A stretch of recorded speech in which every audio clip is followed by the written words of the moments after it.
प्यारे बच्चों नमस्कार। द ट्यूशन टाइम में आपका स्वागत है। मैं सुरेश सर आपको मैथ का कुछ बहुविकल्पी क्वेश्चन जो पहले वाले सेट का पड़ा हुआ था उसको हल करने जा रहा हूं। तो ये क्वेश्चन आपका दिया हुआ है, अवकल समीकरण की घात पूछी जा रही है कि इसकी घात क्या है। तो अवकल समीकरण की घात कैसे देखते हैं, उसमें देखते हैं कि मैक्सिमम डिफरेंशिएशन किसका हुआ है, कौन सा मैक्सिमम डिफरेंशिएशन है। यहाँ पर देखें फर्स्ट टाइम डिफरेंशिएशन, यहाँ पर फर्स्ट टाइम डिफरेंशिएशन का स्क्वायर है, यहाँ पर मैक्सिमम डिफरेंशिएशन आपका दुई है, मतलब इस फंक्शन को दुई बार अवकलित किया गया है। अतः जो मैक्सिमम डिफरेंशियल होता है उसके डी के पास वाला क्रमांक कोटि कहलाती है, यानी इसकी कोटि हो जाएगी आपकी कोटि दुई। और मैक्सिमम डिफरेंशियल की जो पावर होती है वही उस समीकरण की घात कहलाती है। अर्थात आपसे पूछ रहा है इस अवकल समीकरण की घात क्या है, तो ज़्यादा से ज़्यादा बार जो अवकलन किया गया है उसी की जो घात होती है वही घात पूरे अवकल समीकरण की घात कहलाती है। अर्थात इसकी घात आपका आ जाएगा 1, यानी विकल्प नंबर सेकंड सही है। अब दूसरा वाला देखते हैं, प्रश्न नंबर 1 का घ। इसमें दिया है i dot I minus J dot J plus के डॉट के का मान है। वैसे आप जानते हैं दो सदिशों का अदिश गुणन vector a dot vector b बराबर ए बी कॉस थीटा ये होता है। अगर इसके अकॉर्डिंग हमारे पास दो सदिश हैं, समान सदिश हैं, तो vector i dot vector i बराबर mod vector i into mod vector i into cos theta की जगह शून्य रखेंगे, क्योंकि x y और z एक्सिस पर ये i एक्सिस ये y अक्ष की दिशा पर एकांक सदिश j और z अक्ष के अनुदिश एकांक सदिश k होता है। यहाँ से आप देखिएगा तो निकालेंगे तो जाएगा vector i dot vector i बराबर, यह एकांक सदिश है इसलिए इसके मापांक यूनिट हो जाते हैं, यानी 1 और इसका भी मापांक 1 हो जाएगा cos शून्य अंश, क्योंकि i और i के बीच का जो कोण हो जाएगा वो शून्य हो जाएगा, तो i डॉट i बराबर 1 आता है। इसी प्रकार आप कह सकते हैं j डॉट j बराबर 1, k डॉट k बराबर 1। अब यहाँ से यहाँ पर वैल्यू रख दीजिएगा, i dot i 1 minus j dot j 1 plus k dot k 1। यहाँ 1 से -1 कट जाता है तो आपका आंसर बचता है सिर्फ 1, यानी इस पहले में 0 है, दूसरे में 1 है, तीसरे में 2 है, चौथे में 3 दिया है, तो आपका इसको कट करने के बाद कितना बचता है, सिर्फ 1 बचता है। इसका मतलब आपका विकल्प दूसरा सही है। अब आइए देखते हैं प्रश्न नंबर 1 का अंग, इसको कैसे हल करेंगे और इसका मान कैसे लिखेंगे। तो यहाँ पर जो दिया हुआ है i बराबर integration of 0 to pi by 2 और आपको दिया है dx divide by 1 plus root tan x को आप तोड़ दीजिए इसको अपने मेन फार्मूले में, तो ये मिलेगा i बराबर integration 0 to pi by 2 dx upon 1 plus root sine x is divide by root cos x। इसको एलसीएम ले लें तो ये मिलता है i is equals to 0 to pi by 2 dx upon root cos x plus root sine x whole divide by cos x root cos x। अब इसको और थोड़ा सा सॉल्व करेंगे तो ये मिलेगा integration 0 to pi by 2 root cos x dx whole divide by root cos x plus root sine x। This is equation number 1। अब इसके बाद यहाँ पर निश्चित समाकलन का एक प्रगुण अप्लाई होगा। जब लोअर लिमिट 0 होती है तो x के स्थान पर अपर लिमिट -x रखते हैं, इसलिए ये फंक्शन चेंज होगा। चूंकि लोअर लिमिट इसकी 0 है और अपर लिमिट यानी जो अपर लिमिट यहाँ आई हुई है यक्स के स्थान पर अपर लिमिट माइनस यक्स रख दें तो ये मिलता है I is equals to integration 0 to pi by 2 root cos pi by 2 minus x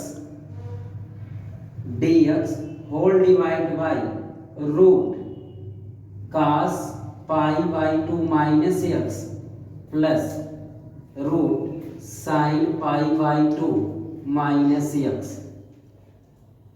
अब यहां से देखिएगा साइन 90 माइनस थीटा की वैल्यू आपको पता है ये होती है cos थीटा और cos 90 माइनस थीटा की वैल्यू पता होती है ये होता है साइन थीटा के इक्वल ये होता है। बस केवल चेंज क्या है इसमें पाई बाई 2 90 को ही रिप्रेजेंट करता है तो इसके अकॉर्डिंग आप लिख सकते हैं I is equals to integration 0 to pi by 2 cos 90 minus theta अभी बताए cos 90 minus theta sine theta बनेगा तो ये बन जाएगा root sine x d x whole divide by cos 90 minus theta cos 90 minus theta फिर से साइन थीटा तो यहाँ से फिर से cos 90 माइनस एक्स तो ये हो जाएगा sine x plus root sine 90 minus x sine 90 minus x ये बनेगा cos एक्स यानी ये फिर से बनता है रूट में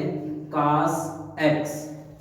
समीकरण नंबर 2 समीकरण 1 और 2 को ऐड करें तो हमें मिलता है समीकरण 1 लेफ्ट हैंड में जुड़ेगा तो ये हो जाएगा 2i is equals to sine of integration as a common आप प्रयुक्त कर सकते हैं तो इंटीग्रेशन 0 to पाई बाई 2 अब ये वाला पोर्शन इससे जुड़ता है ये इसमें जुड़ेगा तो देखिएगा इसका हर समान है root sine x root cos x ये एडिशन में दिया हुआ है जोड़ में करड़ी में साइन एक्स प्लस करड़ी में cos एक्स ये भी है करड़ी में cos एक्स प्लस करड़ी में साइन एक्स हर समान होने पर अंश की राशि अंश में ही सिर्फ जुड़ जाती है तो ये जोड़ने का काम करिए अंश अंश में जुड़ जाएगा सॉरी इसका अंश इसके अंश में जुड़ेगा तो हो जाएगा करड़ी में cos एक्स प्लस करड़ी में sine x whole divide by हर दोनों का सेम है तो सेम ही रह जाएगा करड़ी में cos एक्स प्लस करड़ी में साइन एक्स डी एक्स।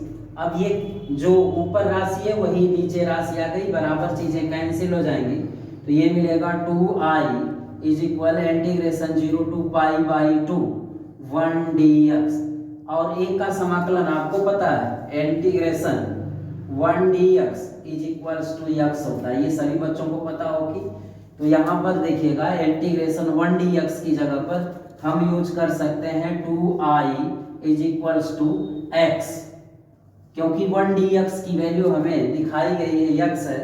अब लोअर लिमिट इसकी 0 अपर लिमिट पाई बाई 2 रख देते हैं। अब upper limit minus lower limit घटाने के बाद हमें एक नया रिजल्ट मिलता है 2i is equals to pi by 2 minus 0 ये हुआ क्या यहाँ पहले पाई बाई 2 रख दिए x के स्थान पर पाई बाई 2 फिर बाद में लोअर लिमिट रख दिए माइनस 0 ये मिलता है 2i is equals to pi by 2 सिर्फ इतना बचा ये 2 भाग दे देगा i is equals to pi by 4 मिला यानी फिर से जिसको हमने i मान रखा था i का मतलब ये वाला इंटीग्रेशन और इस इंटीग्रेशन की वैल्यू आ गई हमारी पाई बाई 4। अब आते हैं विकल्प में विकल्प 1 में 0 दिया है सेकंड में पाई बाई 2 दिया है थर्ड में पाई बाई 4 फिर फोर्थ में पाई बाई 8 तो आपका स्पष्ट दिख रहा है ये पाई बाई 4 यानी विकल्प कौन सा सही होगा ये इससे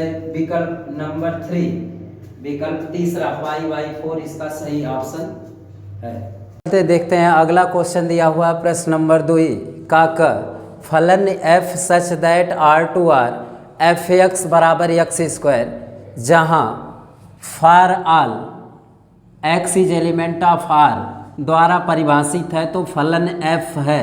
अब f के बारे में जानना चाह रहा है कि f कैसा है तो इसके लिए पहले आप समझते हैं f सच दैट r2r क्या है। मतलब कोई भी फंक्शन 2 सेट पर आधारित होता है उसमें 2 सेट होते हैं दिस इज फर्स्ट सेट ये रियल नंबर का है और दूसरा वाला सेट भी रियल नंबर का है। और ये जो फंक्शन दिया गया है ये इस नियम द्वारा, इसके लिए यह नियम का वर्क करेगा एफ मतलब पहले वाले सेट के एलिमेंट दूसरे वाले से कैसे रिलेट हो रहे हैं। अब वो इसकी कैटेगरी पर डिपेंड करेगा। एफ एक्स बराबर एक्स स्क्वायर। पहले अब ये समझते हैं एकाएकी प्रश्न नंबर में, इसमें एकाएकी आच्छादक, बहुएक आच्छादक, एकाएकी किंतु आच्छादक नहीं, इसको समझने से पहले आप समझ लीजिएगा कोई भी फंक्शन एकाएकी कब होता है, कोई भी फलन एकाएकी कब होता है, जब A B C D E F इस तरह से एलिमेंट दिए हों और एक एक अवयव का एक एक अवयव से संबंध होता है। जब प्रांत के एक अवयव का संबंध सह प्रांत के एक अवयव से होता है तो उस स्थिति में फलन कैसा होता है, एकाएकी। इस स्थिति में फलन एकाएकी एकाएकी होता है। अब द्वितीय कंडीशन देखते हैं। अगर हमें दो सेट दिए गए हों R टू R के A B C D E F G H, अगर प्रांत के दो या दो से अधिक अवयवों का संबंध सह प्रांत के एक अवयवों से हो, यानी दो ही का संबंध एक से हो जाए, तीन का संबंध एक से हो जाए, चार का संबंध, लेकिन कंसेप्ट जरूरी है प्रांत के कम से कम दो से अधिक अवयवों का संबंध सह प्रांत के एक अवयव से होना ही चाहिए। तो उस समय ये बनता है बहु एक फलन। अब ध्यान देना है आपको, यहाँ पर मैंने कहा था एकाएकी फलन क्या होता है। एकाएकी फलन तब बनता है जब एक एलिमेंट एक से जुड़े, दूसरा एलिमेंट दूसरे एक एलिमेंट से ही जुड़ता हो। पहला वाला एलिमेंट यानी प्रांत का ये तीसरा एलिमेंट सह प्रांत के तीसरे एक एलिमेंट से जुड़ा, इस स्थिति में एक का संबंध एक से हुआ तो फलन एकाएकी फलन हुआ। जब प्रांत के बहुत से अवयवों का प्रतिबिंब सह प्रांत के एक से हो तो उस समय फलन बहुएक फलन बन जाता है। अब चलते हैं दूसरी पॉइंट पढ़ते हैं।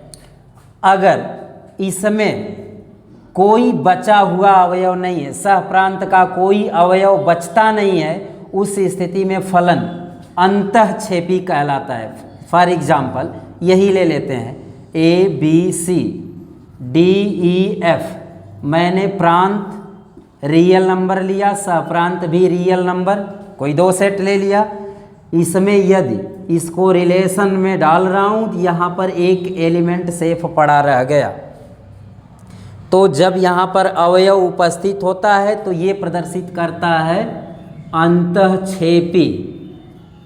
अंतःक्षेपी की कंडीशन होती है अगर नहीं बचता है, suppose A B C D ये फर्स्ट सेट, सेकंड सेट आपका आया ए बी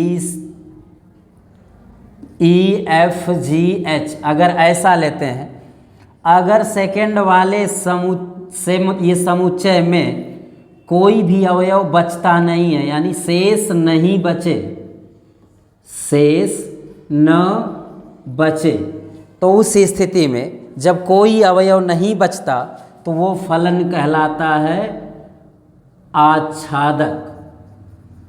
आच्छादक फलन। तो आप समझ गए होंगे फलन एकाएकी कब होता है, जब एक का संबंध सिर्फ एक से हो, एक अवयव का संबंध एक से हो, तो उस समय जो फलन बनता है एकाएकी फलन होता है। और जब प्रांत के बहुत से का संबंध एक से हो जाए तो उस कंडीशन पे फलन बहुएक होता है। अब प्रश्न ये होता है यदि न बचे, सप्रांत में कोई एलिमेंट न बचे, तो न बचने की कंडीशन पे ये आच्छादक फलन होते हैं। अगर कोई एलिमेंट शेष बचता है तो अंतःक्षेपी होता है। इसका मतलब अब ये देखना है, अगर इसमें सपोज एक एलिमेंट जी भी होता तो ये शेष बचा हुआ है, इसका कोई पूर्व प्रतिबिंब नहीं है, इसमें शेष पड़ा, इसलिए इस फलन को बोलेंगे एकाएकी भी है और बचने की वजह से अंतःक्षेपी है। और यहाँ पर बहु एक है, कोई बचता नहीं है, तो आच्छादक अगर एक अवयव f बच गया तो बहु एक अंतःक्षेपी हो गया। अब यहाँ पर चलते हैं, फंक्शन हमारे पास में दिया गया है f(x) बराबर x²। इसके बारे में ज़रा समझते हैं, क्योंकि रियल नंबर में हमारे पास रियल नंबर होंगे, आई थिंक आप समझ गए होंगे 0 1 2 3 -1 -2। मैं कॉमनली यहाँ पर क्या लिया हूँ, रियल नंबर की बजाय इंटीजर्स चूज कर लिया, बस केवल कॉमन रूप से आपको समझाना है। अब इन वैल्यू को इस फंक्शन में रखें तो हमारे पास, चूँकि ये रियल नंबर है तो इसमें भी रियल ही आएंगे, तो रियल का मतलब -2 -1 0 1 2 ऐसे 1 आएंगे, इसमें एलिमेंट आएगा। अब प्रश्न ये है, इसमें ज़रा मान रखते हैं, चूँकि हमें कंडीशन दी गई है, कौन सी कंडीशन है, f(x) इज इक्वल x²। अगर इसमें से फर्स्ट वैल्यू रखते हैं तो f-2 इज इक्वल -2 का स्क्वायर इज इक्वल 4, ये 4 आ गया। -1 रख दें, f-1 इज इक्वल -1 का square is equal 1। f0 is equal, सिर्फ इसमें मान रख रहे हैं या फिर यहाँ पर फंक्शन दिया गया है, x की जगह पर मान रखना प्रारंभ करें, ये हो जाएगा 0 का वर्ग बराबर 0। फिर से चलते हैं, यहाँ पर आपका 1 भी है, f1 इज इक्वल 1 का स्क्वायर इज इक्वल 1। अब ज़रा गौर कीजिएगा, ऋणात्मक संख्याएं जब संगुणित हो रही हैं, यानी इसके साथ किसी नियम से जुड़ रही हैं, दुई का प्रतिबिंब क्या है, दुई का f प्रतिबिंब आपके पास 4 मिल रहा है तो इसमें 4 आएगा, 1 2 3 आएगा, 4 आएगा, 5 आएगा, इस तरह से आएगा। तो ध्यान दीजिएगा, दुई का रिलेशन 4 से बना, -1 का रिलेशन किससे बन गया, -1 का रिलेशन 1 से है, -1 का रिलेशन 1 से बना, 0 का 0 से बन गया, फिर इसके बाद 1 का फिर से 1 बन गया, 1 का फिर से 1 बन गया। अब यहाँ पर 2 चूज करें, f2 बराबर 2 का स्क्वायर बराबर 4, यानी फिर 2 का रिलेशन किससे बना, 2 का रिलेशन फिर से एक बार 4 पर आ गया। यानी अब यहाँ पर गौर कीजिएगा, प्रांत के 2 अवयव प्लस -2 और +2 2 अवयवों का संबंध एक ही एलिमेंट से है, इसलिए ये फलन कहलाएगा बहु एक। ऐसी कंडीशन बहुत मिलेंगी, क्योंकि यहाँ पर स्पष्ट है प्रांत के 2 अवयव -2 और +2 के 2 अवयवों का, यानी ये 2 अवयव का प्रतिबिंब एक ही बन रहा है। और दूसरी कंडीशन देखते हैं, यहाँ पर प्रांत के 2 अवयवों का संबंध -1 + 1 का भी संबंध 1 से है। तो इस तरह से देख रहे हैं, प्रांत के बहुत से का संबंध सप्रांत के एक एलिमेंट से है, इसलिए ये फलन बहु एक है। अब प्रश्न ये उठता है, क्या इसमें कोई अवयव बीच बीच में बचते हैं, तो आंसर है यस, बचते हैं, क्योंकि एक रिलेट हुआ दूसरा। अब एक किसी संख्या का वर्ग कर रहे हैं, अब ध्यान देने की बात है, -1 का रिलेशन +1 से है, इसके बाद वाली किसी संख्या का रिलेशन। अब देखिएगा, दूसरी बार फंक्शन दिया हुआ है, अब विचार कीजिएगा क्या इसमें कोई एलिमेंट बचता है। अगर इसमें नहीं बचता तो ये आच्छादक होगा, अगर बच जाएंगे तो अंतःक्षेपी होगा। तो यहाँ पर क्वेश्चन दिया हुआ है f(x) बराबर x²। जैसा देखिएगा, किसी भी संख्या का वर्ग करेंगे तो वो ऑलवेज धनात्मक हो जाती है, ये सारी की सारी संख्याएं धनात्मक आ रही है, अर्थात ऋणात्मक संख्याओं का पूर्व प्रतिबिंब होगा ही नहीं। यानी प्रांत में आए हुए सभी अवयव सह प्रांत के सभी अवयवों से नहीं जुड़ पाएंगे, इनका रिलेशन केवल धनात्मक संख्याओं से ही बन पाएगा। ऋणात्मक संख्याएं वास्तव में छूट जाएंगी, क्योंकि किसी भी संख्या का वर्ग करेंगे, यहाँ पर फंक्शन दिया हुआ है f(x) बराबर x², इसलिए ऋणात्मक संख्याएं संबंधित नहीं होती हैं, इसलिए इसमें एलिमेंट छूटते हैं। और जब एलिमेंट छूटेंगे तो ये बनता है बहुएक अंतःक्षेपी। यानी ये जो फलन दिख रहा है एफ एक्स बराबर एक्स स्क्वायर, यह बहु एक अंतःक्षेपी फलन है। इस स्थिति में अब आइए देखते हैं, बहु एक है तो एकाएकी नहीं हो सकता, इसलिए ये ऑप्शन गलत है। बहु एक है तो आंसर है बहु एक है। अंतःक्षेपी है, यहाँ पर दिया है आच्छादक, बहु एक आच्छादक, लेकिन ये फलन कौन सा है, बहु एक अंतःक्षेपी, तो इसलिए ये यहाँ पर दिया हुआ था बहु एक आच्छादक है, ये भी गलत हो गया क्योंकि जो फलन हमने निकाला बहुत से का संबंध एक से है, ऋणात्मक संख्याएं बच जा रही, बचने की वजह से अंतःक्षेपी, और बहुत से का एक से संबंध होने के कारण बहु एक हुआ। अब यहाँ देखते हैं एकाएकी किंतु आच्छादक नहीं, तो ये यहीं से स्पष्ट है, ये फलन एकाएकी है ही नहीं, एकाएकी हो ही नहीं सकता क्योंकि प्रांत के दो अवयवों का संबंध सह प्रांत के एक अवयव से है। आच्छादक की बात, ये ऑप्शन गलत हो गया, न ही एकाएकी है न ही आच्छादक है। अब देखते हैं, बहु एक है तो एकाएकी कैसे हो सकता है, अर्थात एकाएकी नहीं है तो ये वाला होगा, अगर एकाएकी नहीं है तो ये वाला होगा। यानी यहाँ पर समझिएगा, क्वेश्चन को थोड़ा उल्टा पूछा है। यहाँ पर हमारा ये फंक्शन आया है बहु एक अंतःक्षेपी, यानी यह बहु एक है तो एकाएकी नहीं होगा, अंतःक्षेपी है तो आच्छादक नहीं होगा। यानी ये बहु एक अंतःक्षेपी होने की वजह से ना तो एकाएकी होगा ना ही आच्छादक होगा, अर्थात हमारा ऑप्शन नंबर 4 सही है। चलिए देखिए प्रश्न नंबर 2 का ग दिया हुआ है, काट इनवर्स -1/3 का मुख्य मान क्या होगा। बेटा इसको बहुत ध्यान से देखिएगा क्योंकि इसमें बच्चे बहुत गलती करते हैं। गलतियां ये होती हैं उनको मान ढूंढने में पता नहीं चल पाता है कि हमारा मुख्य मान होता क्या क्या है। पहले ये देखते हैं, जो दिया हुआ है उसको मानते हैं थीटा = काट इनवर्स -1/√3। इसको पक्षांतर कर लीजिए। पक्षांतर का मतलब यहाँ पर काट इनवर्स -1/3 इधर ला दीजिए, तो ये बनता है काट थीटा = -1/√3। अगर आप चाहें तो व्युत्क्रम में भी ले सकते हैं, अगर काट से कोई परेशानी है तो tan थीटा की वैल्यू निकाल सकते हैं। सो tan थीटा = -√3।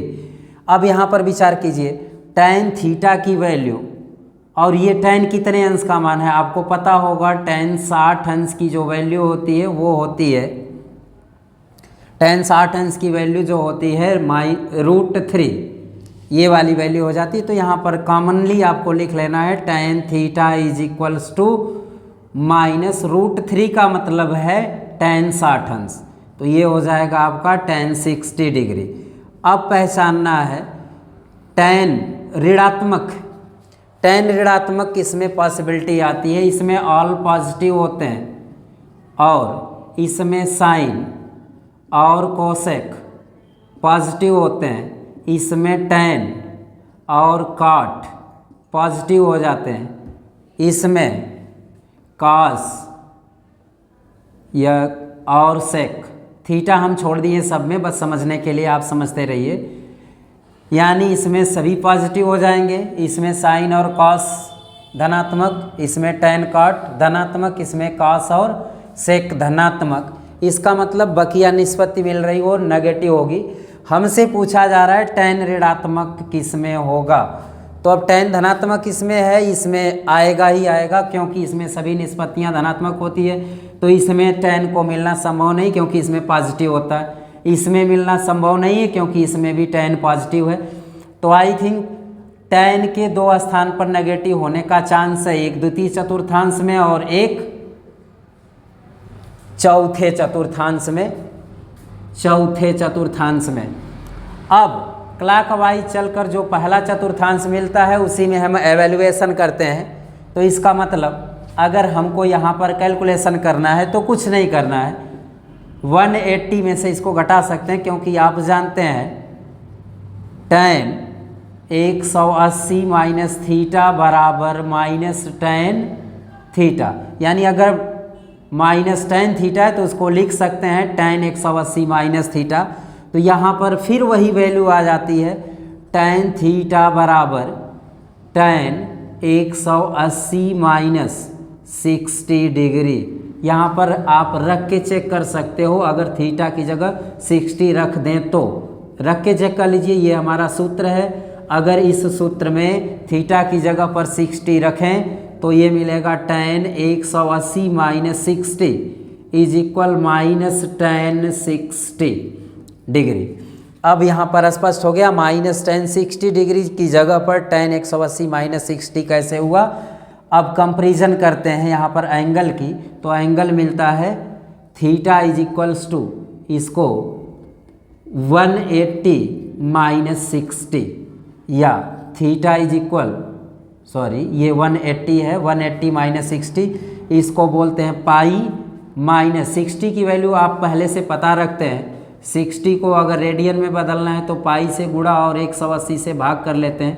0 से 0 कैंसिल, 6 1 जा 6, 3 जा पाई बाई 3 आया, तो ये हो जाएगा पाई बाई 3। अब इसको कैलकुलेट कर देते हैं तो ये मिलता है थीटा बराबर 3 पाई माइनस पाई बटा 2 या थीटा इज इक्वल्स टू 2 पाई 3 पाई में से 2 पाई निकला, ये यहाँ पर गलती हुई बेटा, 3 पाई माइनस पाई बाई 3 या मिलेगा 2 पाई बाई 3। अब आइए देखते हैं विकल्प में, पाई बाई 3 दिया है, ये हमारा आया नहीं, यानी सीधा सा दिख रहा है यहाँ पर ऑप्शन नंबर 3 सही है। तो जो थीटा की वैल्यू मिली, यानी थीटा का जो मुख्य मान मिला, ये मुख्य मान 2 पाई बाई 3 होगा।